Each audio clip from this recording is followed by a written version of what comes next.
أعوذ بالله من الشيطان الرجيم بسم الله الرحمن الرحيم ربي زدني علما ربي زدني علما ربي زدني علما আলহামদুলিল্লাহ। আচ্ছা, আপনারা আমার ল্যাপটপের স্ক্রিনটা দেখতে পাচ্ছেন তাই না? একজন একটু মেসেজ দেন তো, দেখা যাচ্ছে কিনা।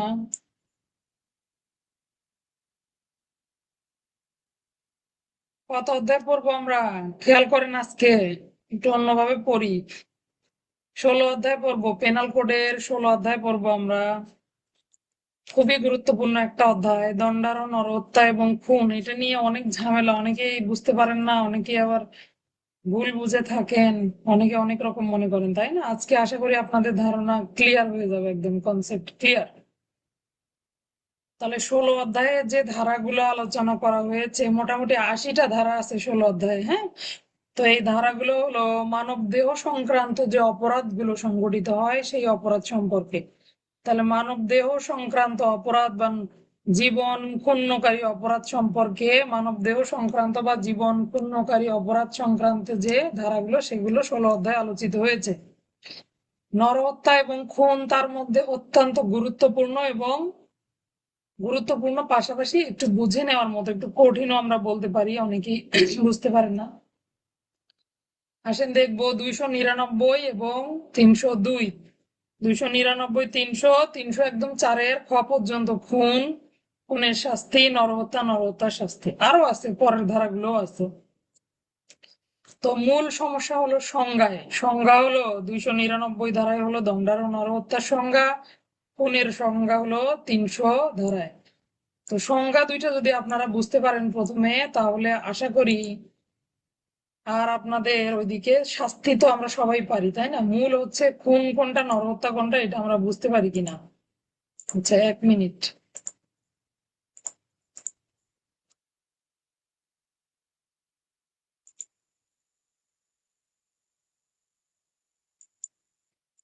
আচ্ছা, আসেন সর্বপ্রথম দেখেন, আপনারা আমার ল্যাপটপের স্ক্রিনে একটা ছবি দেখতে পাচ্ছেন, ছবি দেখতে পাচ্ছেন না? তো এই পুরো অংশটাকে যদি আমি খুন মনে করি, পুরো অংশটা হচ্ছে নরহত্যা। দেখেন, গোল দুইটা বৃত্ত দেখতে পাচ্ছি আমরা পাশাপাশি। এটা বোঝানোর জন্য যে খুন কাকে বলে, নরহত্যা কাকে বলে, এটা বোঝানোর জন্য এভাবে বৃত্ত আঁকাইছি। মনে করেন পুরো একটা হলো যে কোনো একটা ডালা, এই ডালার মধ্যে শুধু ফল, ফল দিয়ে ভর্তি, ফল দিয়ে ভর্তি, তার মধ্যে আপেল একটা ফল, কলা একটা ফল, আম একটা ফল, এরকম, হ্যাঁ। তো এই পুরোটা, পুরো যে বিষয়টা আছে, আপনারা, আমি তো ইয়া দিতে পারছি না, তাই না? একটু কলম নেই দেখি। এই যে পুরো যে বৃত্তটা আছে, এই বড় বৃত্তটা, এই বড় বৃত্তটা হলো, এই বড় বৃত্তটা হলো নরহত্যা, বা দণ্ডারোহ নরহত্যা বলতে পারি আমরা। তাহলে দণ্ডারোহ নরহত্যা বা নরহত্যা বলতে পারি পুরো বৃত্তটা। এর মধ্যে দেখেন নিম খুন একটা, এটা এক রকমের খুন, তাই না? নিম খুন এক রকমের খুন। আবার অসাবধানতা ভাবে অথবা তাচ্ছিল্য ভাবে যদি কেউ খুন হয়ে যায়, এটা এক রকমের খুন। উত্তেজিত, আকস্মিক উত্তেজিত অবস্থায় কাউকে খুন করে ফেললেন, এটা এক ধরনের খুন। আবার আমরা যে খুনের কথা জানি, মার্ডার, যে খুন করবো আমরা 300 ধারায়, খুনের সংজ্ঞা, সেটাও এক রকমের খুন, তাই তো?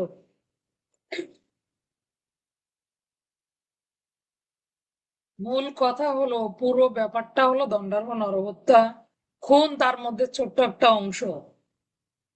তাহলে পার্থক্য ওইভাবে করার কিন্তু সুযোগ নাই। সুযোগ আছে, পার্থক্য কখন করে, যখন দুইটা ভিন্ন বিষয় হয়। খুন মানেই নরহত্যা। তাহলে দেখেন, পুরো বৃত্তটা যদি, এই পুরো বৃত্তটা বড়টা যদি নরহত্যা হয়, তার মধ্যে এইটুকু অংশ ধরে নিলাম আমরা খুন। তাহলে নরহত্যার খুন কি? তাহলে খুনটা কি হয়েছে, নরহত্যার ভেতরেই পড়েছে, তাই না? তাহলে খুন হতে গেলে কি হতে হবে? আগে নরহত্যা হতে হবে। ধরে নিলাম আমি রেবেকা নামক একজন জনৈক নারী, তিনি মারা গেলেন, তাকে কি করা হয়েছে? নরহত্যা করা হয়েছে। তো এবার আসেন, কে খুন করলো? ধরে নিলাম রাবে আপু আমাকে খুন করলো। তো রাবে আপু আমাকে প্রথমে নরহত্যা করলো, এরপরে তদন্তে গিয়ে দেখা গেল কি, যে আসলে নরহত্যা ছিল না, ঘটনাটা খুন ছিল, তাই না? তাহলে নরহত্যা এবং খুন একটু পার্থক্য, তো পার্থক্য বলতে একটু তো ভিন্নতা রয়েছে, সামান্য একটু। তাহলে প্রথমে আমার তো মৃত্যু হতে হবে, তার মানে আমি মারা গেছি। মারা যাওয়ার পরে আমাকে কি করা হলো? নরহত্যা। মানে নরহত্যা, মারা গেলেই নরহত্যা। কোনো ব্যক্তি যদি মৃত্যুবরণ করেন, সাথে সাথে কি হয়েছে? নরহত্যা হয়েছে। এবার আসেন, যদি স্বাভাবিক প্রাকৃতিক নিয়মে মৃত্যুবরণ করে তাহলে স্বাভাবিক মৃত্যু।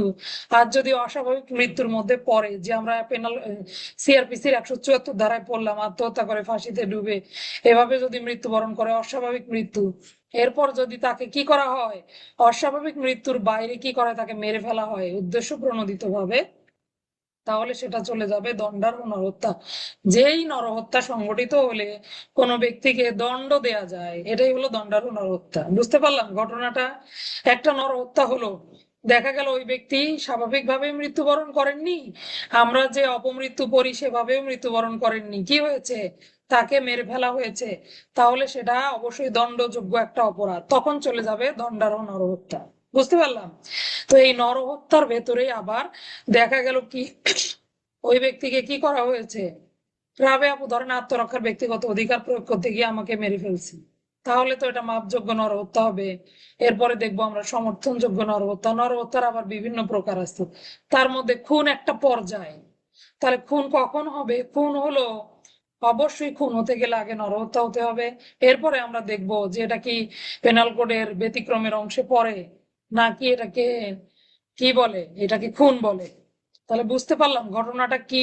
পুরো ব্যাপারটা হলো নরহত্যা, এর মধ্যে খুন ছোট্ট একটা অংশ আমরা বলতে পারি। আচ্ছা, এইবার আমরা দেখব, তাহলে দেখেন নরহত্যার মধ্যে কি কি থাকে। নিম খুন থাকে, তাচ্ছিল্য ভাবে খুন থাকে, উত্তেজিত হয়ে খুন।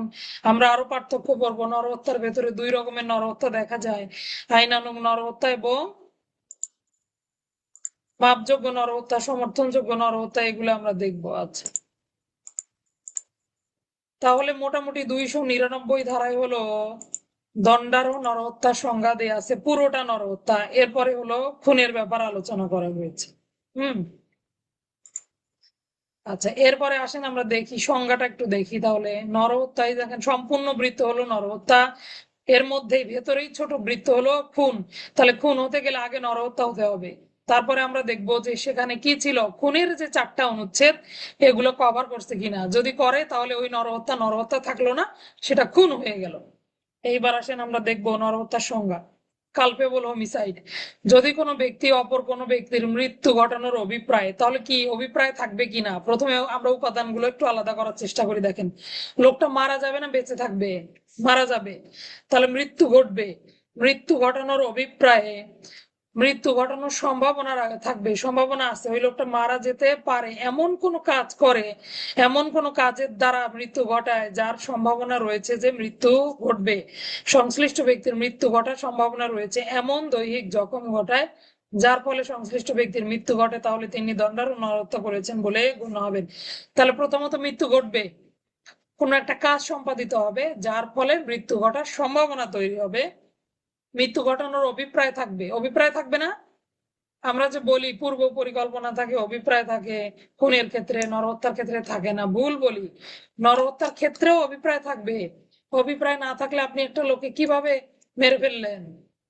আচ্ছা, তাহলে মৃত্যু ঘটবে অবশ্যই, এমন কোন কাজ সংগঠিত হবে যার ফলে মৃত্যু ঘটার সম্ভাবনা থাকবে, অভিপ্রায় থাকবে, পাশাপাশি দৈহিক জখমও ঘটবে। তাহলে পার্থক্য কি? পার্থক্য একটু সূক্ষ্ম পার্থক্য, একটা হলো প্রত্যক্ষ অপরাধ, একটা হলো পরোক্ষ অপরাধ, আমরা এগুলোতে পরে যাচ্ছি। তাহলে এমন কোন দৈহিক জখম ঘটে যার ফলে সংশ্লিষ্ট ব্যক্তির মৃত্যু ঘটে, তাহলে তিনি নরহত্যা করেছেন বলে গণ্য হবেন। সংজ্ঞা কিভাবে পড়বো?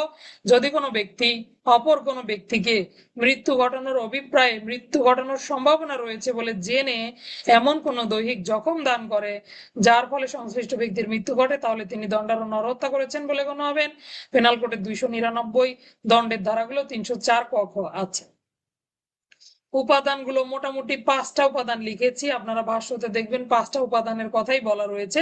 মৃত্যু ঘটানো, কোনো কাজের দ্বারা মৃত্যু ঘটানোর অভিপ্রায় থাকতে হবে, পাশাপাশি জখম ঘটাতে হবে, যেই জখমের ফলে মৃত্যু ঘটতে পারে এমন সম্ভাবনা তৈরি হবে, এরপরে এমন কোনো কাজ করা হবে যেটাতে মৃত্যু ঘটতে পারে বলে ওই ব্যক্তির জানা থাকবে। আমি জানি এত বড় পাথর যদি উপর থেকে ফেলি, রাবে আপুর মাথায় পড়ে, তিনি কি করবেন? মৃত্যুবরণ করবেন। বুঝতে পারলাম? আচ্ছা, এইবার আসেন আমরা একটু ব্যাখ্যাগুলোতে যাব। তাহলে ইচ্ছা থাকবে, কাজ ঘটবে, ফলাফলে মৃত্যু ঘটবে, এই হলো ইচ্ছা প্লাস সম্ভাবনাময় কাজ। তবে হ্যাঁ, মৃত্যু যে ঘটবেই এটা সুনিশ্চিত থাকবে না, মৃত্যু ঘটতে পারে বলে জানা থাকবে, অর্থাৎ এখানে একটা সম্ভাবনা আছে। হ্যাঁ, আর খুনের ক্ষেত্রে কিন্তু কোনো মানে নিশ্চিত যে মৃত্যু। বুঝতে পারলাম? তাহলে সংজ্ঞা শিখলাম আমরা, এবার আমরা ব্যাখ্যাগুলো দেখবো। তিনটা ব্যাখ্যা আছে, গুরুত্বপূর্ণ ব্যাখ্যা। দেখেন, প্রথমে বলেছে কোনো ব্যাধিগ্রস্ত ব্যক্তিকে, আমি এগুলো সহজে লিখেছি, বই আর একটু কঠিন করে দেয়া আছে। কোন ব্যক্তি অপ্রকৃতিস্থতা, ব্যাধি অথবা বৈকল্যে ভুগিতেছেন।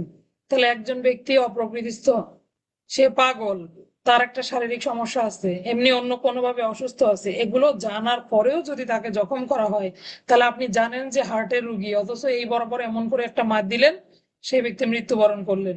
তো যে কাজের ফলে ওই ব্যক্তির মৃত্যু ত্বরান্বিত হয়, ত্বরান্বিত মানে কি আরো স্পিড বেড়ে গেল, হয়তো কিছুদিন পরে মারা যেত, এখন দ্রুত মারা গেল। তো যেমন কাজের ফলে যদি কি করা হয়, কোনো ব্যক্তি আগে থেকেই অপ্রকৃতিস্থ, ব্যাধি বা বৈকল্যে ভুগতেছেন, এমন ব্যক্তিকে দৈহিক জখম দান করা হলো, যার ফলে তিনি মৃত্যু ত্বরান্বিত হলো, তাহলে ওই ব্যক্তিকে খুন, মৃত্যু, নরহত্যা করা হয়েছিল। প্রথমে আমরা দেখবো নরহত্যা। তাহলে তাকে নরহত্যা করা হয়েছে বলে গণ্য হবে, যদিও এটা নরহত্যার পর্যায়ে থাকে না, খুন হয়ে যায়। হ্যাঁ, এরপরে দেখবো দ্বিতীয় ব্যাখ্যা। এমন কোন দৈহিক জখম যদি দেয়া হয়, এমন জখম করা হয় যাতে জখম প্রাপ্ত ব্যক্তির মৃত্যু ঘটে, যদিও তাকে যথাযথ চিকিৎসার ফলে মৃত্যু নিবারণ করা যেত। এখন এমন একটা লোককে ধরেন, আসমা আপুকে আমি কি করলাম, আঘাত গুরুতর জখম দিলাম, জখম দেওয়ার ফলে রক্তপাত হতে হতে তিনি মৃত্যুবরণ করবেন। আমি যদি দ্রুত তাকে হাসপাতালে নিয়ে যাই, তাহলে তিনি বেঁচেও যেতে পারেন, বাঁচার সম্ভাবনা রয়েছে। অথচ আমি ইচ্ছাকৃতভাবে তাকে ওখানে ফেলেই রাখলাম, তিনি ওখানে রক্তপাত হয়ে মারা গেল। তাহলে এটা কি আর নরহত্যার মধ্যে থাকে বলেন? এটা খুনে চলে যায়। তো আপাতত আমরা নেব, যেহেতু ব্যাখ্যা এগুলো নরহত্যার ব্যাখ্যা, তাহলে নরহত্যা সংগঠিত হয়েছে। এরপরে আমরা দেখবো কিন্তু খুন ঘটে। এরপরে আছেন, মাতৃ গর্ভস্থ শিশুর মৃত্যু ঘটানো নরহত্যা বলে গণ্য হবে না। কেন গণ্য হবে না? কারণ যে শিশু এখনো ভূমিষ্ঠ হয়নি, সেই শিশু তো জীবন, জীবন মানুষের আমরা যে জীবনের সংজ্ঞাটা পড়িনি, যাই হোক 45-এর জীবন, সকলের জীবন, বা ওইখানে কিন্তু বলে, দেখেন কোনো শিশু যদি ভূমিষ্ঠ না হয়, যতক্ষণ পর্যন্ত ভূমিষ্ঠ হবে না ততক্ষণ পর্যন্ত সে মানুষ, প্রাণী আর মানুষ আছে না ওইখানে যে পড়ি, তো মানব দেহ বলে গণ্য হবে না। এই জন্য কিন্তু শিশু যদি গর্ভে থাকে এবং মৃত্যু ঘটে, তখন এটা গর্ভপাতের শাস্তি হয়। হ্যাঁ, তবে হ্যাঁ, শিশুর যদি শরীরের যে কোনো অংশ মায়ের শরীর থেকে প্রসূত হয়, তখন ধরেন হাত বের হয়ে গেছে, মাথা বের হয়ে গেছে, এই অবস্থায় মারা হলে তখন আবার নরহত্যা বলে গণ্য হবে। বলেছে দেখেন, যদি শিশুর কোনো অংশ প্রসূত হয়ে থাকে, অর্থাৎ মায়ের গর্ভ থেকে যদি শরীরের কোনো অংশ বের হয়ে যায়, শিশুটি শ্বাস প্রশ্বাস এখনো পৃথিবীতে নেয়ও নি, তারপরেও তাকে খুন করলে নরহত্যা বলে গণ্য হবে, এইটা বুঝিয়েছে। এছাড়া অন্যান্য গর্ভাবস্থায় যদি আঘাত দান করা হয় যার ফলে মারা যায়, তাহলে সেটা কি হবে? তখন কিন্তু গর্ভপাতের দণ্ড হবে। গর্ভপাত 312 যে পরের অধ্যায় ইয়াগুলো আছে, ধারাগুলো আছে, এগুলো আসবে। তাহলে ব্যাখ্যা তিনটা পরিষ্কার। হ্যাঁ, তাহলে ব্যাধিগ্রস্ত মানুষের মৃত্যু ত্বরান্বিত করলে নরহত্যা হয়ে যায়। এমন জখম দান করা হলো যার ফলে সুনিপুণ চিকিৎসা নিলে হয়তো বেঁচে যেতে পারতো, নরহত্যা হয়ে যায়। মাতৃগর্ভস্থ শিশুকে যদি তার শরীরের কোনো অংশ প্রসূত হয়ে যায়, তখন হত্যা করা হয়, তাহলে নরহত্যা হয়। এবার আসেন বলি, এই তিন ধরনের নরহত্যাই খুনে রূপান্তরিত হয়ে যায়। কারণ যদি কোনো ব্যক্তিকে আপনি জানেন যে ব্যাধিগ্রস্ত, তারপরও মৃত্যু ত্বরান্বিত করলেন, তাহলে আপনার খুনের মোটিভ ছিল, তাকে মেরে ফেলার উদ্দেশ্য ছিল, পরিকল্পনা ছিল, তখন কিন্তু এগুলো আর নয়, এই তিনটাতেই কিন্তু খুনের সাজা হবে। হ্যাঁ, আচ্ছা, এগুলোতে পরে যাচ্ছি। তারপরে আসেন আমরা দেখবো প্রকার ভেদটা দেখি, নরহত্যা বা হোমিসাইড। প্রথমে চিন্তা করেন, এই নরহত্যা দুই প্রকারের। একটা হলো আইনানুগ নরহত্যা, দণ্ডারহ নরহত্যা। আইনানুগ নরহত্যা কাকে বলে? আইনে যে নরহত্যা গুলোকে বিভিন্ন ভাবে ক্ষমা করা হয়েছে বা মাফ করা হয়েছে, সমর্থন করা হয়েছে, এগুলো হলো আইনানুগ নরহত্যা। আচ্ছা, এরপরে দেখবো আমরা দণ্ডারহ নরহত্যা, যেটা আমাদের পড়ার বিষয়, যেটাতে দণ্ড দেয়া হয়। দণ্ডারহ নরহত্যারও মধ্যে অনেক প্রকার আছে, খুন, নিমখুন, এগুলো বিভিন্ন ধরনের প্রকারভেদ রয়েছে। এবার আসেন আইনানুগ নরহত্যার প্রকার। এখানে আরেকটা তীর চিহ্ন হতো, ওটা দিতে ভুলে গিয়েছি, যাই হোক। আইনানুগ নরহত্যা বা দুই প্রকার, একটা হলো মাপযোগ্য আর একটা হলো সমর্থনযোগ্য। তো মাপ করা যায় কোনটাতে? তিন প্রকারের নরহত্যা হলে কিন্তু মাপ করে দেয়া যায়। কি কি সেটা দেখেন, 80, 82 থেকে 85 ধারা, আর 87, 88, 92 ধারা। তাহলে অপরাধমূলক অভিপ্রায় ব্যতি রেখে 80 ধারায় কি, আকস্মিক দুর্ঘটনায় কবলিত হয়ে কারো মৃত্যু হলে মাফ করে দেওয়া যেতে পারে, মাপযোগ্য নরহত্যা। এরপরে দেখেন, শিশু বা উন্মাদ ব্যক্তির দ্বারা যদি কোনো শিশু বা মাতাল ব্যক্তির মৃত্যু ঘটানো, তাহলে শিশুর মৃত্যু কখন ঘটে, এটা আসলে প্রেক্ষাপট আছে। যেমন 82 ধারাটা আমরা পড়ি, 9 বছরের কম বয়স্ক শিশু যদি কারো মৃত্যু ঘটিয়ে ফেলে তাহলে এটা মাপ করা হয়েছে, মাপযোগ্য বলা হয়, এই ধরনের নরহত্যাগুলোকে মাপযোগ্য করা হয়েছে। তাহলে পাগল ব্যক্তি, মাতাল ব্যক্তি, শিশু বা 9 বছরের কম বয়স্ক শিশু, আবার 9 বছরের বেশি কিন্তু অপরিণত বোধ বুদ্ধি সম্পন্ন শিশু, তাদের ক্ষেত্রে আবার এগুলো মাপযোগ্য নরহত্যার মধ্যে পড়বে। তাহলে কোন কোন ধারাগুলো দেখেন, 80, 82 থেকে 85, 87, 88, 92, এই দুর্ঘটনার ফলে নিহত হলে, শিশু বা মাতাল ব্যক্তি কর্তৃক নিহত হলে, মৃত ব্যক্তির মঙ্গলার্থে, আমরা দেখেছি না মঙ্গলার্থে কৃত কাজ, আবার 87-তে দুইজনেরই তো জ্ঞান আছে, এটা একটা আকস্মিক দুর্ঘটনার মধ্যেই পড়ে, যেহেতু তারা প্রাপ্তবয়স্ক। তো এই এই নরহত্যাগুলো মাপযোগ্য নরহত্যা। আর হলো সমর্থনযোগ্য কোনগুলো, আইনে সমর্থন করে, ধরেন একজন সরকারি কর্মকর্তা আইন বলে বাধ্য বলে সৎবিশ্বাসে গ্রেপ্তার করতে গিয়ে যদি কোনো নরহত্যা ঘটে যায়, বিচারকের কার্য অনুযায়ী নরহত্যা ঘটে, আদালতের রায় অনুসরণ করে, এগুলো আমরা আগেই শিখে এসেছি তাই না? আইনে সমর্থিত হয়ে ছোট ক্ষতি সাধনে বড় ক্ষতি থেকে বাঁচতে গিয়ে ছোট ক্ষতি সাধনে যদি কারো মৃত্যু ঘটে, ব্যক্তি বা সম্পত্তি রক্ষার্থে আত্মরক্ষার ব্যক্তিগত অধিকার প্রয়োগ করে যদি নরহত্যা সংঘটিত হয়, এগুলো হলো সমর্থনযোগ্য নরহত্যা। এই ছিল নরহত্যার ক্লাসিফিকেশন, হ্যাঁ, শ্রেণীবিন্যাস। এরপরে আমরা খুন দেখবো, খুন কাকে বলে। এইবার আসেন, দণ্ডারোহ নরহত্যা, রেপটা নাই, দণ্ডারোহ নরহত্যা খুন বলে গণ্য হবে। তাহলে খুন কি আলাদা কিছু? বলেন, খুন কিন্তু আলাদা কিছু নয়। তাহলে দণ্ডারোহ নরহত্যাটাই খুন বলে গণ্য হবে কখন, কোন প্রেক্ষাপটে, কোন পরিস্থিতিতে, সেটাই বলেছে খুনের ভেতরে। প্রথমত, যে কাজের ফলে মৃত্যু ঘটে সেখানে যদি অভিপ্রায় থাকে, তাহলে মৃত্যু ঘটানোর অভিপ্রায় সম্পাদিত হতে হবে। দৈহিক জখম ঘটাতে হবে যার ফলে ওই ব্যক্তির মৃত্যু ঘটতে পারে বলে জানা থাকবে। তাহলে দেখেন এটা কি, একদম দণ্ডারোহ নরহত্যার যে উপাদান, দুইটা উপাদান কভার করলো না? এবার আসেন, এমন জখম করবে বা এমন জখমের উদ্দেশ্যে ঘটনাটি সম্পাদিত হবে স্বাভাবিক অবস্থায় মৃত্যু ঘটানোর জন্য যথেষ্ট। তাহলে কাউকে কপালে পিস্তল ঠেকিয়ে গুলি ফায়ার করে দিলেন, সে কি আর বাঁচবে? এটা তো বোঝাই যাচ্ছে যে এই জখমের ফলে স্বাভাবিক অবস্থায় ওই ব্যক্তি মৃত্যুবরণ করবে। দেখেন তাহলে খুন। এরপরে আসি, কার্য সম্পাদনকারী ব্যক্তি, মানে যিনি খুন করছেন তিনি অবগত থাকবেন যে এটা এতটাই বিপজ্জনক যে খুব সম্ভবত মৃত্যু ঘটবে।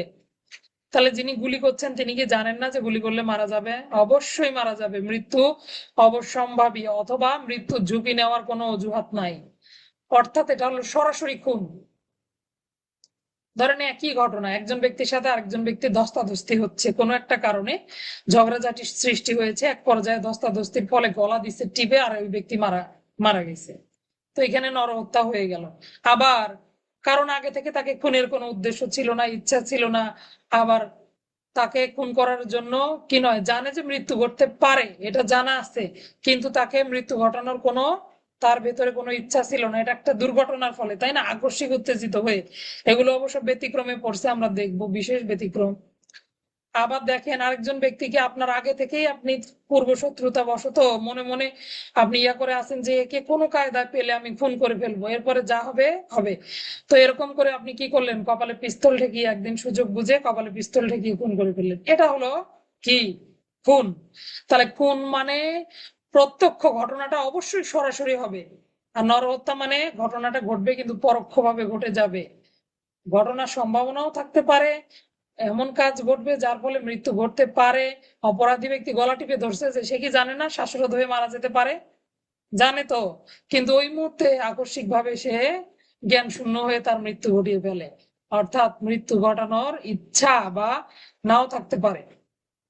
খুনের ক্ষেত্রে মৃত্যু ঘটানোর ইচ্ছা শতভাগ থাকবে, নরহত্যার ক্ষেত্রে মৃত্যু ঘটানোর ইচ্ছা থাকতেও পারে, নাও থাকতে পারে। আছে আমার মৃত্যু ঘটানোর ইচ্ছা, আমি 3 তলার ছাদ থেকে আপনার মাথার উপর একটা পাথর ফেলে দিলাম, কিন্তু মিললো না, ব্যাটে বলে মিললো না, আপনি চলে গেলেন আগে বা পরে, পাথর পড়ে গেল, মৃত্যু তো ঘটলো না। এই কাজটা হলো সম্ভাবনাময়, ঘটতেও পারে নাও পারে, এটা হলো নরহত্যা। খুন হলো অবশ্যই মৃত্যু ঘটবে, বুঝতে পারলাম? আচ্ছা, তাহলে মোটামুটি খুনের সংজ্ঞা। এবার আমরা খুনের ব্যতিক্রম গুলোর দিকে যাব। খুনের ব্যতিক্রম রয়েছে 5টা, যদি আমরা সুন্দর করে মনে রাখার চেষ্টা করি। প্রথম ব্যতিক্রম হলো আকস্মিক উত্তেজিত হয়ে আত্মনিয়ন্ত্রণ হারিয়ে যদি খুন করে ফেলেন তাহলে সেটা খুন হবে না। খুনের ব্যতিক্রম কথাটার মানে কিন্তু কি, খুনের ব্যতিক্রম মানে কিন্তু নরহত্যা, খুন নয়, হ্যাঁ। তাহলে খুনের ব্যতিক্রম বলতে নরহত্যাকে বোঝানো হয়েছে। তাহলে আকস্মিক উত্তেজনার ফলে নিজের উপরে নিয়ন্ত্রণ হারিয়ে যদি কোনো ব্যক্তি অপর কোনো ব্যক্তিকে মৃত্যু ঘটিয়ে ফেলে, তাহলে সেটি খুন বলে গণ্য হবে না, সেটি হয়ে যাবে নরহত্যা। এরপরে আসেন, আপনি আত্মরক্ষার ব্যক্তিগত অধিকার প্রয়োগ করতে গিয়ে কাউকে খুন করে ফেলেছেন, তাহলে সেটি আর খুন বলে গণ্য হবে না, সেটি কি হবে? নরহত্যা বলে গণ্য হবে। কারণ এখানে তো আপনি ইচ্ছাকৃতভাবে ঘটনাটা ঘটাননি, তাই না? এরপরে আসেন, সরকারি কর্মচারী বা জনসাধারণের প্রতি সুবিচার বিধান কাজে নিয়োজিত কোনো ব্যক্তি, ধরেন আপনি বেআইনি সমাবেশ ছত্রভঙ্গ করছেন, একজনের কাছে সাহায্য চাইলেন যে একটু বেআইনি সমাবেশ ছত্রভঙ্গ করার কাজে আমাকে সাহায্য করেন। ওই ব্যক্তি আসলো, এসে তার এমন মানে পুলিশকে সাহায্য করতে এসে তিনি কি করলেন, অতিরিক্ত ক্ষমতা প্রয়োগ করে কারো মৃত্যু ঘটিয়ে ফেললেন। তো এটা খুন বলে গণ্য হবে না, এটা হবে দণ্ডারণ্য নরহত্যা, বা ওই ব্যক্তি নরহত্যার শাস্তি পাবেন, খুনের নয়। এগুলো হলো খুনের ব্যতিক্রম। এরপরে আসেন, আকস্মিক কলহে দ্বন্দ্বে ক্রোধে কবলিত হয়ে যদি কোনো ব্যক্তি হত্যা করে ফেলে, তাহলে প্রথমটা আর দ্বিতীয়টার চতুর্থটার পার্থক্য কি? ওখানেও আকস্মিক ক্রোধে কবলিত হয়ে কোনো ব্যক্তির মৃত্যু ঘটিয়ে ফেলেছেন, এখানেও ক্রোধে কবলিত হয়ে। তবে হ্যাঁ, এটা হচ্ছে তাৎক্ষণিক একটা পরিস্থিতি, তাৎক্ষণিক পরিস্থিতি, কোনো পূর্ব পরিকল্পনা থাকবে না, বিনা পূর্ব পরিকল্পনায় এবং সংশ্লিষ্ট ব্যক্তি কোনো আইনগত সুযোগ গ্রহণ না করে যদি কাউকে মেরে ফেলেন, তাহলে অর্থাৎ ঝগড়া কলহের, দেখেন এমন উত্তেজনা দান করা হয়েছে, দ্বিতীয় পক্ষ এমন উত্তেজনা প্রথম পক্ষকে দিছে, প্রথম পক্ষ উত্তেজিত হয়ে কি করছে, আরেক পক্ষকে খুন করে ফেলছে। তবে হ্যাঁ, সেটা আবার নির্মম নিষ্ঠুর হলে চলবে না, পূর্ব পরিকল্পনা থাকলে এর মধ্যে পড়বে না। আবার তিনি আবার এই সুযোগ নিতে পারবে না, জানে যে খুনের ব্যতিক্রম আছে, আমি নরহত্যার শাস্তি পাবো, এই সুযোগ নিলেও চলবে না। এবার আসেন, 18 বছরের ঊর্ধ্বে যার বয়স, তার মানে প্রাপ্ত বয়স্ক আমরা ধরে নিলাম, এই ব্যক্তির যদি সম্মতিক্রমে তাকে হত্যা করা হয়, তাহলে সেটা খুনের সহায়তার মধ্যে পড়বে না, সেটা কি হবে, নরহত্যার সহায়তা হবে। সে তো প্রাপ্তবয়স্ক, প্রাপ্তবয়স্ক হলে শিশু বা উন্মাদ ব্যক্তির আত্মহত্যায় সহায়তা করণ করলে সেই ক্ষেত্রে কি হবে, খুনের শাস্তি হবে, যে আপনি খুনের সহায়তা করলেন। কিন্তু যদি এটা প্রাপ্তবয়স্ক ব্যক্তির ক্ষেত্রে হয়, তখন আবার নরহত্যার সহায়তা বলে গণ্য হবে। এই ছিল ধারা, এগুলো কিন্তু ধারা 299 হবে। কেন 299 হবে বলেন তো? এগুলো খুনের ব্যতিক্রম, এই জন্য এখানে আমরা 299 ধারা ব্যবহার করব। পাশাপাশি এই কাজগুলো যদি কোনো ব্যক্তি করে, তিনি 304 ধারা মোতাবেক দণ্ডিত হবেন। যদিও 302 এর ভেতরের আলোচনা, দণ্ড হবে কিন্তু 304-এ। হ্যাঁ, এগুলো খুনের ব্যতিক্রম। এই ছিল মোটামুটি আমার স্লাইড। এরপরে আমরা ইয়াতে যে কি বলে আমার হচ্ছে পিডিএফটা, এরপরে আমরা আসেন আমাদের ক্লাসে যাই। আচ্ছা, বন্ধ হয়েছে না? হয়েছে। তাহলে মোটামুটি আমরা বুঝতে পারলাম যে খুন কি জিনিস, নরহত্যা কি জিনিস। তাহলে খুন হতে গেলে আগে কি হতে হবে, নরহত্যা হতে হবে। নরহত্যার একটা বিশেষ পর্যায়, মারাত্মক পর্যায়কে বলা হয় খুন। তাহলে নরহত্যা হলো কোনো অপরাধের প্রাথমিক পর্যায়, খুন হলো কোনো অপরাধের বিশেষ পর্যায়। খুনের মধ্যে নরহত্যার সকল উপাদান বিদ্যমান থাকে, আবার খুনের মধ্যে কিছু অতিরিক্ত উপাদানও বিদ্যমান থাকে। আর নরহত্যায় যে উপাদানগুলো রয়েছে, এগুলো অবশ্যই কি হবে, ফুলফিল হয়ে তারপরেও যদি অতিরিক্ত কিছু থাকে, তখন সেটা খুনে চলে যাবে। আচ্ছা, আসেন আমরা একটু উদাহরণগুলো দেখবো। অনেকের উদাহরণগুলো নিয়ে অনেক দ্বিধাদ্বন্দ্ব যে স্যার উদাহরণগুলোর সঙ্গে কোন ধারা ব্যবহার হবে একটু বলে দেন। উদাহরণগুলো দেখবো। দেখেন, 299 ধারা দণ্ডারণ্য নরহত্যা সংজ্ঞা আমরা পড়লাম, 3টা উদাহরণ আছে, ক খ গ। কোন গর্তের উপরে কাষ্ঠ দণ্ডাদি এবং ঘাসের ফরাশ পাতিয়া, ফরাশ মানে কি, ওই যে ফলস একটা আস্তরণ তৈরি করেছে, ফরাশ পাতিয়া মৃত্যু ঘটানোর অভিপ্রায়ে তদ্বারা মৃত্যু ঘটানোর সম্ভাবনা রয়েছে বলে জেনে অনুরূপ গর্তের উপরে কাষ্ঠদণ্ডাদি এবং ঘাসের ফরাশ পেতে দিল। কে দিল? মনে করি আব্দুল সালাম নামক ব্যক্তি। তিনি কি করলেন, গর্তের উপরে ঘাস এই কাষ্ঠাদি এবং কি করলো, ঘাসের ফরাশ পেতে দিল। দেওয়ার পরে জাকির স্যারকে বললো যে জাকির ভাইয়া, আপনি এর উপর দিয়ে একটু হাঁটেন তো, আপনি এর উপর দিয়ে যান, এটা শক্ত। বুঝতে দিল না, মানে এই রাস্তা দিয়ে একসাথে দুইজন গল্প করতে করতে যাচ্ছে। আবার নিচে কি করলো, মৃত্যুবরণ করতে পারে এই ধরনের কিছু সরঞ্জামাদি, লোহার কাটামাটা, এগুলো রেখে দিল। তো এগুলো রেখে দিল, দিয়ে তাকে বুঝতে দিল না যে ভেতরে আবার তার মৃত্যুর জন্য ফাঁদ পেতেছে, তাই না? তো যখন জাকির ভাই ওই পথ দিয়ে গেল, তখন এখানে পড়ে গেল এবং মৃত্যুবরণ করলো। এরকম যদি ঘটনা ঘটে, তাহলে সেই ব্যক্তি আব্দুল সালাম নামক ব্যক্তি নরহত্যা করেছেন বলে গণ্য হবে।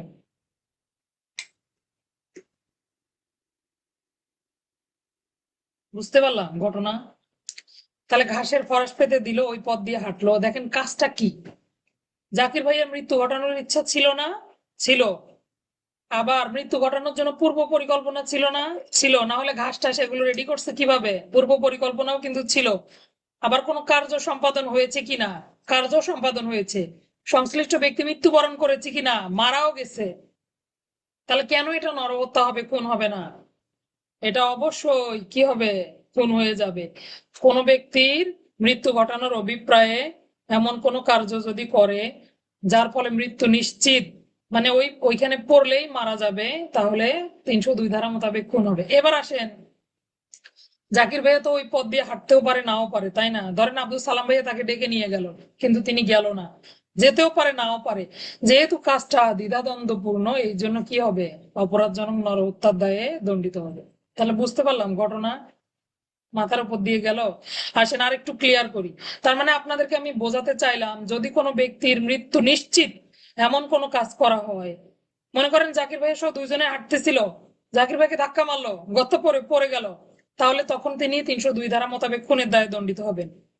কিন্তু সম্ভাবনাময় কাজ, ওই পথ দিয়ে যেতে বললো বা ওই পথ দিয়ে যায় প্রতিদিন, জানার পরে ওইখানে ফাঁদ পেতে রাখলো, ওই দিন উনি ওই পথ দিয়ে যেতেও পারে, নাও পারে, সম্ভাবনা তৈরি হলো, বা ওই গর্তের ভেতরে তেমন কিছু ছিল না, মারাও যেতে পারে, নাও পারে, এরকম সম্ভাবনা যদি তৈরি হয়, সম্ভাবনাময় কাজের ফলে কোনো ব্যক্তির মৃত্যু ঘটলে সেটা হবে কি, অপরাধজনক নরহত্যা। তখন দণ্ড চলে যাবে 304। বুঝতে পারলাম? এই হলো খুন এবং নরহত্যার পার্থক্য।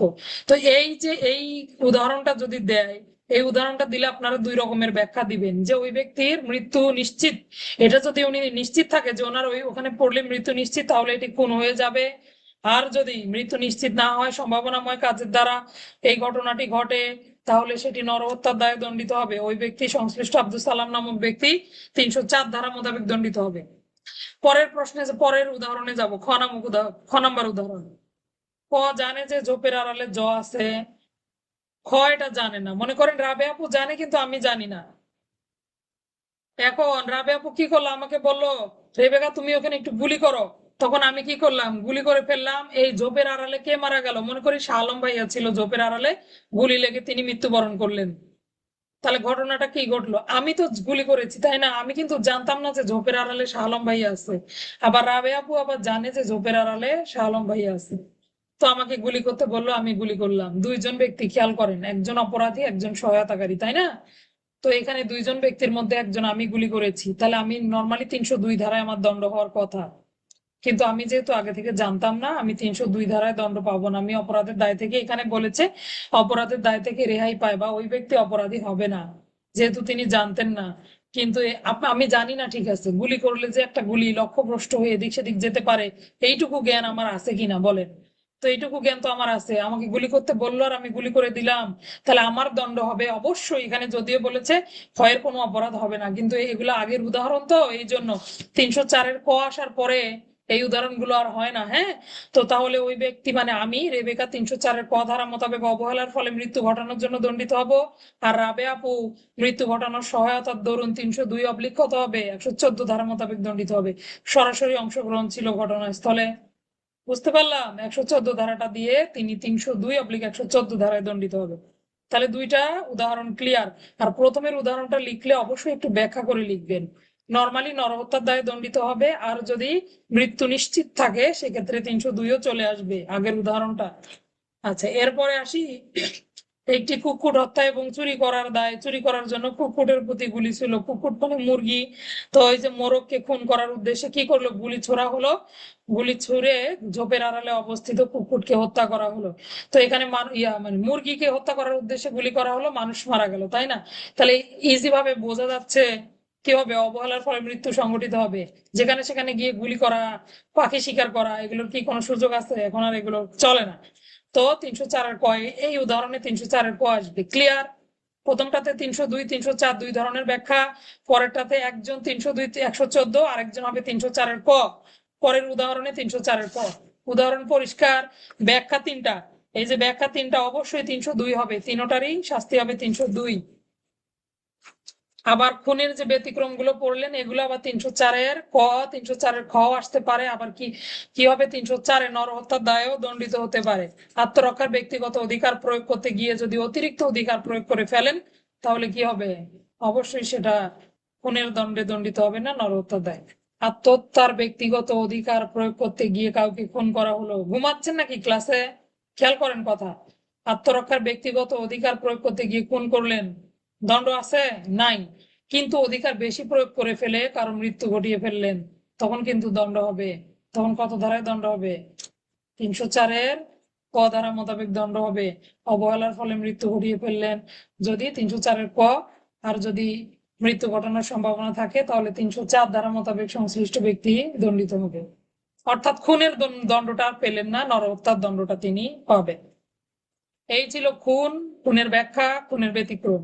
বুঝতে পারলাম? তাহলে 299-এর শাস্তি 304, 304-এর ক খ, 300-র শাস্তি 302, 303-ও পাবেন আপনারা, যাবজ্জীবন কারাদণ্ডে দণ্ডিত ব্যক্তি কর্তৃক খুন। এরপরে ব্যাখ্যা পড়লাম 299 তিনটা ব্যাখ্যা, আর ব্যতিক্রম কয়টা, ব্যতিক্রম নাই। 299-এর ব্যতিক্রম নাই, উদাহরণ পড়লাম 3টা। আর 300 ধারার ব্যতিক্রম পড়লাম 5টা। ব্যতিক্রম 5টা কি কি, উত্তর দিবেন। ব্যতিক্রম 5টা কি কি লেখেন তো একটু দেখি। ব্যতিক্রম 5টা, প্রথমে আকস্মিক উত্তেজিত হয়ে দৈব ভুলক্রমে বা দৈব ঘটনার ফলে কবলিত হয়ে যদি খুন হয়ে যায় নরহত্যা বলে গণ্য হবে। আত্মরক্ষার ব্যক্তিগত অধিকারের অতিরিক্ত প্রয়োগের ফলে মৃত্যু ঘটলে নরহত্যা বলে গণ্য হবে। সরকারি কর্মচারীকে সাহায্য করতে এসে কাউকে খুন করে ফেললে নরহত্যা বলে গণ্য হবে। আকস্মিক ক্রোধে অন্ধ হয়ে কবলিত হয়ে কাউকে স্বাভাবিক অবস্থায় মৃত্যু ঘটিয়ে ফেললে তার কি হবে, এটা নরহত্যা বলে গণ্য হবে, খুন বলে গণ্য হবে না। এরপরে 5 নম্বর ব্যতিক্রম হলো প্রাপ্তবয়স্ক ব্যক্তির যদি আত্মহত্যায় সহায়তা করা হয় সেটি কি হবে, নরহত্যার সহায়তা বলে গণ্য হবে, খুনের সহায়তা বলে গণ্য হবে না। এই ছিল খুনের 5টা ব্যতিক্রম। লিখতে বলতেছি, লেখেন 5টা ব্যতিক্রম, ছোট ছোট করে লেখেন পয়েন্ট দিয়ে।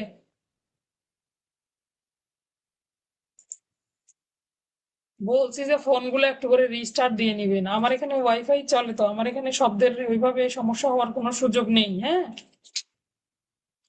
এবার আসেন আমরা দেখি, তাহলে নরহত্যা খুন গেল। এরপর 301 ধারাটা দেখবো। 301 ধারা হলো কোন ব্যক্তিকে, রিপন মাহমুদ ভাই আপনাকে ধন্যবাদ, গুরুতর উত্তেজনা, আত্মরক্ষা, সরকারি কর্মচারী, আকস্মিক কলহ, 18 বছরের ঊর্ধ্বে। খুব সুন্দর। তাহলে এইভাবে শর্টকাট লিখে রাখেন, হ্যাঁ, তাহলে বুঝতে পারবেন যে ব্যতিক্রম এগুলোতে কি হবে, শাস্তি আপনি 299 ধারায় দিতে পারবেন। কখন খুন খুন বলে গণ্য নয়, 5টা ব্যতিক্রম, 3টা ব্যাখ্যা, 5 আর 3-এ 8টা পয়েন্ট দিলে আপনারা লাগে। কখন খুন খুন বলে গণ্য হবে না, আমি দুঃখিত, ওই যে ব্যাখ্যা 3টা দেয়া যাবে না, 5টা ব্যতিক্রম দিতে পারবেন। আর নরহত্যার সংজ্ঞাটা থেকে একটু লিখতে পারবেন। এগুলো হলো খুন নয়, সব হয়ে যাবে কি নরহত্যা। আচ্ছা, এবার আসেন নরহত্যা কখন নরহত্যা থাকে না, খুন হয়ে যায়, তখন আপনি ওই যে আমরা ব্যাখ্যা 3টা পড়লাম, যে স্বাভাবিক অবস্থায় এগুলো দেখতে নরহত্যার মতো হলেও এটা আসলে নরহত্যা থাকে না। যেহেতু কি সুনিপুণ চিকিৎসা করা হলে লোকটা সুস্থ হতে পারতো, মাতৃগর্ভস্থ শিশু, তিনি একজন মানুষ হিসেবে গণ্য হন, তার যদি শরীর ভূমিষ্ঠ হয়ে যায় তাকে খুন করলে খুন হয়ে যাবে। আবার যে ব্যক্তি জরাগ্রস্ত তাকে খুন করলে খুন হবে, নরহত্যা থাকবে না, খুনে কনভার্ট হয়ে যাবে। আবার খুন কখন নরহত্যা হবে, ব্যতিক্রম গুলো দিয়ে দিবেন, যে এগুলো দেখতে খুনের মতো মনে হলেও এগুলো খুন নয়, এগুলো কি হবে, নরহত্যা বলে পরিগণিত হবে।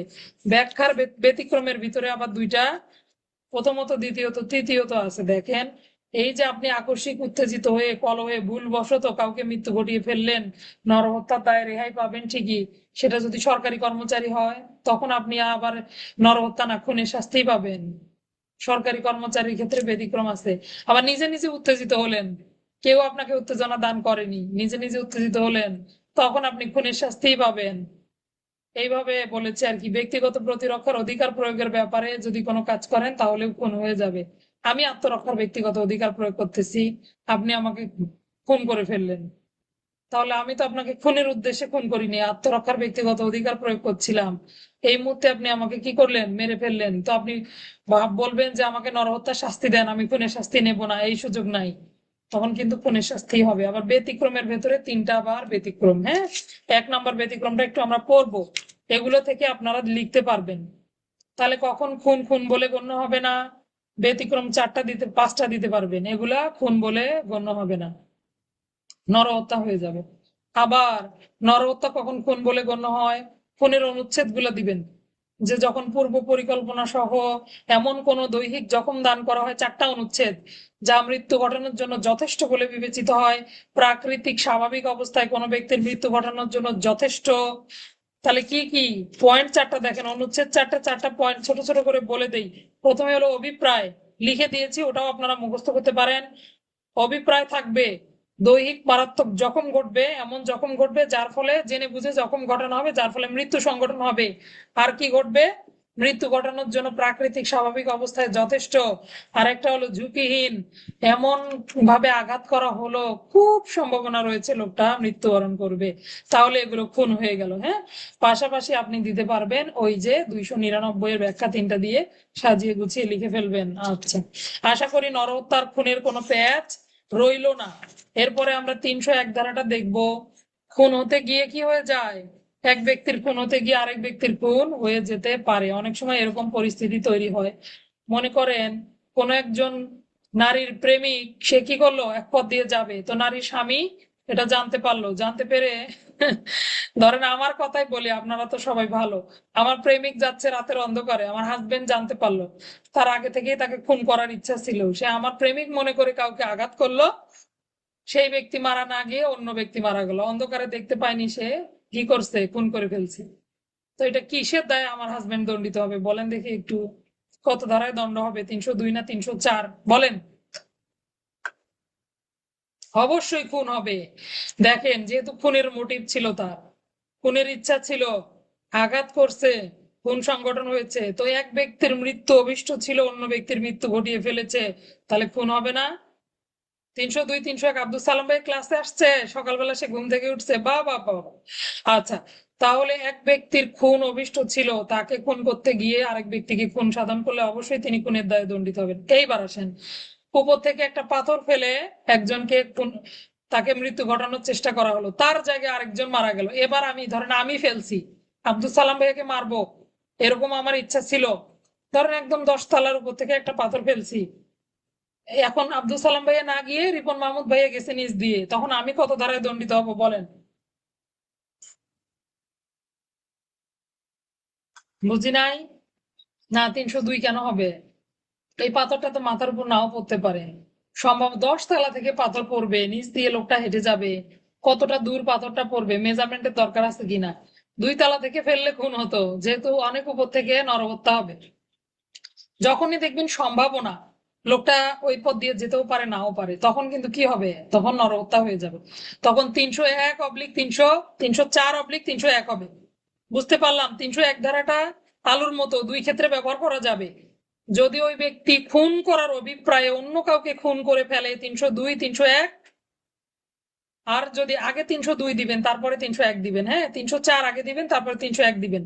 আর যদি নরহত্যার উদ্দেশ্যে কাউকে নরহত্যা করবে, এই উদ্দেশ্যে কি করে, এমন কোন কাজ করে যার ফলে অন্য ব্যক্তির নরহত্যা ঘটে যায়, তখন আবার তিনি 304-এ দণ্ডিত হবেন। খুন করলে খুনের শাস্তি, নরহত্যা করলে নরহত্যা শাস্তি। এখন এটা এক ব্যক্তিকে খুন করতে গিয়ে আরেকজনকে খুন করলেও খুনের শাস্তি, একজনকে নরহত্যার উদ্দেশ্যে আরেকজনকে নরহত্যা করে ফেললেও নরহত্যার শাস্তি। তবে শাস্তিটা দিতে গেলে 301 ধারার আশ্রয় নিতে হবে, যেহেতু অভিষ্ট ব্যক্তি মারা যায়নি, মারা গিয়েছে অন্য ব্যক্তি, তাই না? এই আসেন, 301 ধারা গেল, এবার আমরা দেখবো বাকিগুলো সব সহজ। 302 খুনের শাস্তি, আমরা পড়েছিলাম পেনাল কোডের সর্বোচ্চ শাস্তির বিধান কত, 303। তাহলে খুনের শাস্তি কি, মৃত্যুদণ্ড, যাবজ্জীবন কারাদণ্ড। এবার আসেন 303 ধারাটা দেখি। কোন ব্যক্তি যাবজ্জীবন কারাদণ্ডে দণ্ডিত অবস্থায় যদি কাউকে খুন করে ফেলে, এইটার মধ্যে একটু বোঝার মতো বিষয় আছে। দেখেন, যাবজ্জীবন কারাদণ্ড, আমি রেবেকা রিপন মাহমুদ নামক ব্যক্তিকে খুন করে ফেলার দরুন যাবজ্জীবন কারাদণ্ডে দণ্ডিত হয়েছি।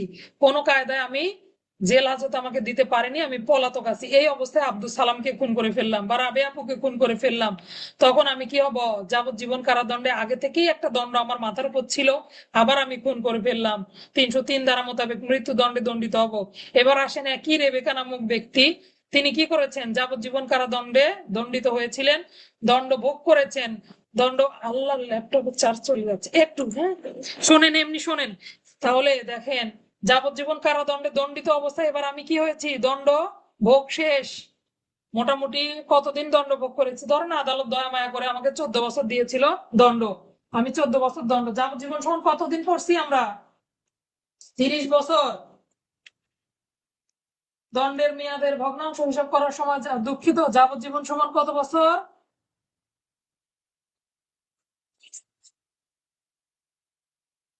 30 বছর, আচ্ছা। দণ্ডের মেয়াদের ভগ্নাংশ হিসাব করার সময় যাবজ্জীবন সমান 30 বছর ধরে নিয়ে তারপরে হিসাব করতে হবে। 57 ধারায় পড়েছি পেনাল কোডের। তাহলে আমাকে যাবজ্জীবন দিলে 30 বছর তো সর্বোচ্চ, ধরেন আদালত 14 বছর দণ্ড দিছে, আমি 14 বছর দণ্ড ভোগ করার পর বের হয়ে আসছি। এবার আমি শাহ আলম ভাইয়াকে খুন করে ফেলছি। এখন আমার দণ্ড কত হবে, 302 না 303 বলেন? লেখেন একটু জলদি, সময় কম। আচ্ছা, 302-এ কিন্তু তখন দণ্ড যাবে, অর্থাৎ দণ্ডের বোঝা যদি মাথায় থাকে, এই অবস্থায় যদি কোনো খুনের উদ্যোগ করে বা খুন করে, সেই ক্ষেত্রে 303-এ ওই ব্যক্তির দণ্ড যাবে। আর যদি একবার দণ্ড ভোগ হয়ে গেছে তারপরে এসে তিনি খুন করেন, সেই ক্ষেত্রে কিন্তু তার অপরাধ এই ধারায় পড়বে না। একটু পরিখেয়াল করেন, 303 ধারা, যে ব্যক্তি যাবজ্জীবন কারাদণ্ডে দণ্ডিত হয়ে খুন করে তিনি মৃত্যুদণ্ডে দণ্ডিত হবেন। যাবজ্জীবন কারাদণ্ডে দণ্ডিত ব্যক্তি খুন করলে মৃত্যুদণ্ডে দণ্ডিত হন, এটাই হলো 303 ধারার বিধান। তবে যে ব্যক্তি দণ্ডিত হয়ে দণ্ড মওকুফ পেয়ে গেল, এই অবস্থায় যদি খুন করে তার অপরাধ এই ধারায় পড়বে না, তাহলে তার দণ্ড আদালত মওকুফ করে দিয়েছে। তারপরে যদি খুন করে এই ধারায় পড়বে না। এগুলো নজির, হ্যাঁ, এখান থেকে এমসিকিউ দিয়ে দিতে পারে। আর যে ব্যক্তি সৎ জীবন যাপন করার সত্ত্বে মুক্ত হয়েছেন তারপরে খুন করেন, তাহলে দেখেন তার দণ্ড তো শর্তাধীন, এখনো মওকুফ পাননি। এই অবস্থায় যদি খুন করেন তখন তিনি 303 ধারার মধ্যে তার দণ্ডটা চলে আসবে। 304 দেখবো, নরহত্যার শাস্তি, অবশ্যই শাস্তি পড়বেন। যাবজ্জীবন 10 বছর দেয়া যেতে পারে। যদি মৃত্যু ঘটতে পারে, এরকম গুরুতর আঘাত না দিয়ে অল্প স্বল্প কোনো অপরাধ সংগঠন করে, সেক্ষেত্রে দণ্ডটা আবার একটু কম হতে পারে, 10 বছর পর্যন্ত দণ্ডে দণ্ডিত হতে পারে। তাহলে 304-এর দণ্ড হলো যাবজ্জীবন 10 বছর, এইটুকু জানলেই হবে। আচ্ছা, 304 যাবজ্জীবন 10 বছর পর্যন্ত কারাদণ্ডে দণ্ডিত করা যায়। আর 302 কি মৃত্যুদণ্ড যাবজ্জীবন কারাদণ্ডে দণ্ডিত করা যায়। এইবার আসেন, সাপের খেলা দেখাতে আসে না? আসে। বিলাসী পড়েছেন? বিলাসী খুব সুন্দর একটা গল্প। তো সাপের খেলায় এত যত মন্ত্রতন্ত্র জানা ছিল সবই ঝাড়ফুঁক করা হলো। নায়কটার নাম যেন কি ভুলে গেছি, সে আর জীবন ফিরে পেল না। তো এরকম অবহেলাজনিত কাজের দরুন, আপনি জানেন যে সাপ বিষাক্ত, এরপরও কাউকে ধরতে বললেন, সবল দিল, মারা গেল। এই ধরনের অবহেলা, তুচ্ছ তাচ্ছিল্যপূর্ণ কাজের দরুন যদি কারো মৃত্যু ঘটে যায়, 304-এর অবহেলার ফলে মৃত্যু, আমরা একটু আগে দেখেছি, ঝোপের আড়ালে গুলি করলাম, করে কারো মৃত্যু ঘটিয়ে ফেললাম। তো আমি এত অবহেলা কেন করব? গুলি করলে যে একটা লোক মারা যেতে পারে, গুলি কোথাও লাগতে পারে, এটা তো আমার জানা আছে, তাই না? এই অপরাধগুলো 304-এর কয়ে দণ্ডিত হবে। এরপরে আমরা যাব 304-এর বেপরোয়া ভাবে গাড়ি ঘোড়া চালিয়ে যদি কারো মৃত্যু ঘটানো হয়। আচ্ছা, এটা একটু, দণ্ডটা যদি এভাবে আসে, আমরা সড়ক পরিবহন আইনের 105 ধারাটা ব্যবহার করার চেষ্টা করব। হ্যাঁ, পেনাল কোড আপনি তখন দিতে পারবেন যদি হচ্ছে পেনাল কোড থেকে একেবারে স্পষ্ট করে বলা থাকে যে আপনি পেনাল কোড থেকে উত্তর করুন বা দণ্ডবিধির আলোকে আলোচনা করুন, তখন আমরা পেনাল কোড দেব। এছাড়া কিন্তু সড়ক পরিবহন আইনের 105 ধারায় চলে গিয়েছে, গাড়ি চালিয়ে যদি কি করা হয়, 98, আপু, জীবন এবং জীবন বিপন্ন, যে গুরুতর জখম যদি করে তখন 98। হ্যাঁ, 105-এ মৃত্যু ঘটানো, মেরেই ফেলছে, সেই ক্ষেত্রে 105 ধারা মোতাবেক দণ্ডিত হবে। 105-এ 5 বছরের দণ্ড, আর পেনাল কোডের 304-এর ক্ষয়ে 3 বছরের দণ্ড রয়েছে। তো দণ্ডের প্রেক্ষাপট আমরা জানি যে যদি কোনো অপরাধের বেশি দণ্ডের ব্যবস্থা থাকে ওই শাস্তির ধারায় দণ্ডিত হবে, তাই না? 71, 72 ধারায় দেখবেন, 72 ধারায় সমবায় অপরাধের শাস্তি। আর যদি একই আইনে বিভিন্ন আইনে একই অপরাধের বিচার থাকে, সেক্ষেত্রে অপেক্ষাকৃত যেটাতে বেশি দণ্ড সেটা দিয়ে কিন্তু বিচার করা হয়। তো পেনাল কোডের 304-এর আপনি দিতে পারবেন, সঙ্গে সড়ক পরিবহন আইনটা অবশ্যই উল্লেখ করতে হবে, 5 বছর দণ্ড সড়ক পরিবহনে, পেনাল কোডে 3 বছর। কি করে? বেপরোয়া ভাবে গাড়ি চালিয়ে যদি কারো মৃত্যু, ঘোড়া তো আর আগের মতো চলেই না। 5-এ যাবো আমরা, 305, শিশু অথবা উন্মাদ ব্যক্তির আত্মহত্যায় সহায়তা করণ। এইবার আসেন, শিশু বলতে কাদেরকে বোঝানো হয়েছে? 18 বছরের নিচে যারা, তারা সকলেই শিশু। তো শিশুর যদি আত্মহত্যায় সহায়তা করণ করে 305 ধারা মোতাবেক দণ্ডিত হবে। আর যদি প্রাপ্তবয়স্ক ব্যক্তির আত্মহত্যায় সহায়তা করে 306 দণ্ডিত হবে। দণ্ডগুলো একটু পড়িয়ে নিন, এগুলো গুরুত্বপূর্ণ ধারা, এগুলো দণ্ডগুলো পড়তে হবে। হ্যাঁ, 10 বছর পর্যন্ত দণ্ডে দণ্ডিত হবে। আর শিশুর যদি মৃত্যু ঘটানোয় সহায়তা করেন, আত্মহত্যায় সহায়তা করেন, মৃত্যুদণ্ড, যাবজ্জীবন কারাদণ্ড, 10 বছর। এইবার আসেন সবচেয়ে গুরুত্বপূর্ণ ধারার মধ্যে, এটা একটা ধারা, 307, অ্যাটেম্প টু মার্ডার। তাহলে হত্যার উদ্যোগ গ্রহণ করা। হত্যার উদ্যোগ মানে কি? ওই লোক মারা গেছে না বেঁচে আছে? বলেন তো, বলেন একটু দ্রুত।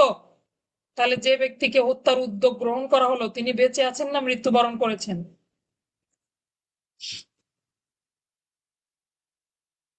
ঠিক আছে রিফাত, বেঁচে আছে।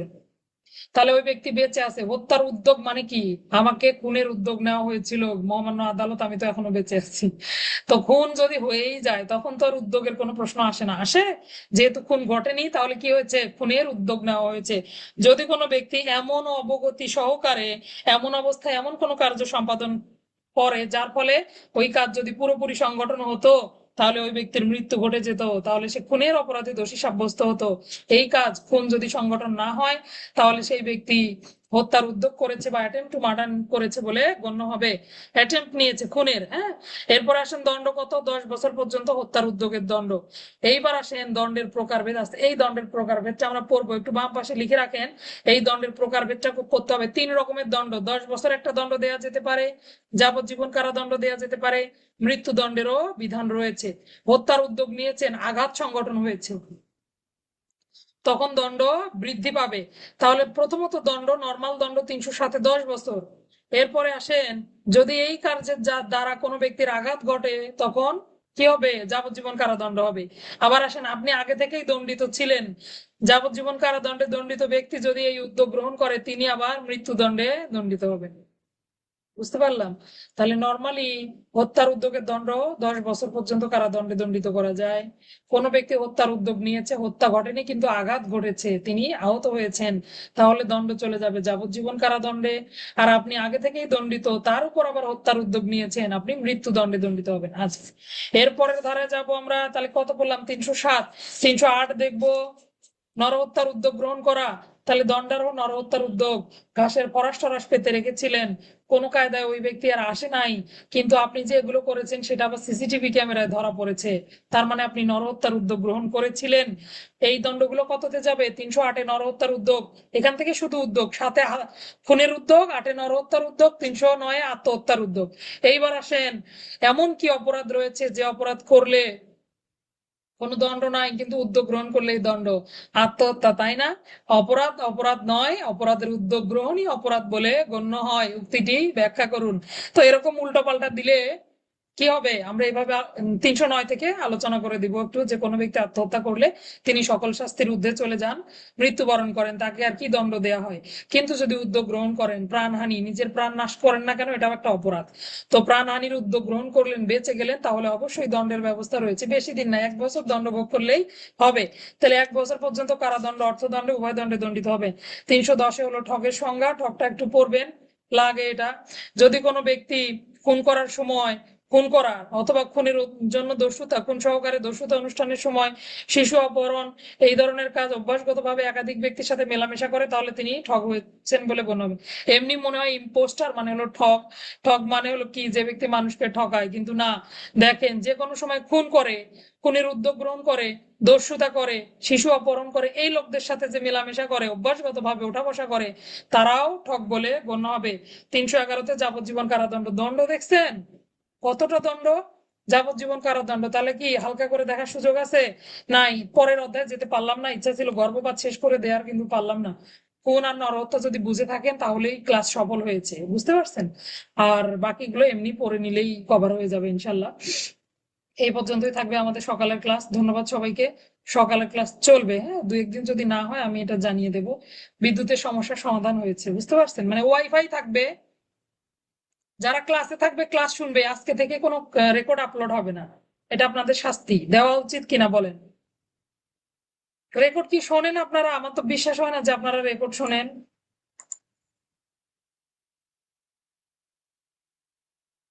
ঠিক আছে, এ পর্যন্তই থাকবে, বকাঝকা না দিই, দিব দিব, কথা তুলে নিলাম।